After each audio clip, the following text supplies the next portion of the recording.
परमात्मा पर भरोसा। एक राजा था, उसका एक मंत्री था जिसका नाम जयसिंह था। वह बहुत बुद्धिमान तथा समझदार था। एक बार राजा के राज्य पर साथ वाले राज्य ने आक्रमण कर दिया। वह बहुत दुखी हुआ। वह अपनी जान बचाने के लिए गुप्त मार्ग से अपने मंत्री के साथ जंगल में पहुंचा। उसके मंत्री को चाहे कोई दुख हो या सुख हो, वह हमेशा यही कहता कि परमात्मा जो करता है अच्छा ही करता है। परंतु राजा को यह बात अच्छी न लगती, इसलिए जब भी वह मंत्री के मुख से यह बात सुनता तो जल भुन जाता।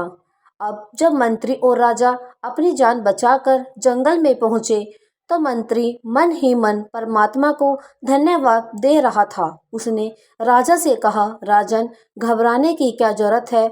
ईश्वर पर भरोसा रखो, वह जो भी करता है अच्छा ही करता है। हमारी पराजय का कोई भेद होगा जो हमें अभी तक पता नहीं चल रहा है। राजा इस आशापूर्ण उत्सव से जन भून गया।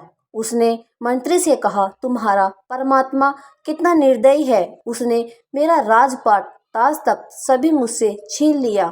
बातें करते काफी समय बीत गया। अंधेरा छाने लगा और फिर वर्षा भी होने लगी। मौसम में एकदम ठंड छा गई। उन्हें सर्दी पीड़ा दे रही थी। उन्होंने आग जलाई, परंतु बौछार के साथ ही वह भी बुझ गई। तभी राजा फिर भड़क कर मंत्री से कहा, तुम्हारा भगवान कितना निर्दयी है।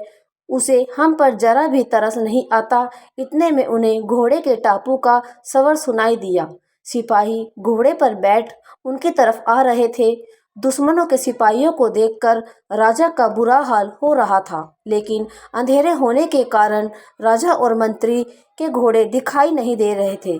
तभी उनमें से एक ने कहा, जल्दी ढूंढो, वह यहीं छिपे होंगे। दूसरे ने कहा, जल्दी करो, कल उन दोनों को फांसी दी जाएगी और हमें बहुत सारा इनाम मिलेगा।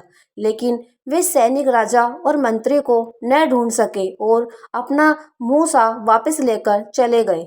इस तरह राजा और मंत्री की जान बच गई।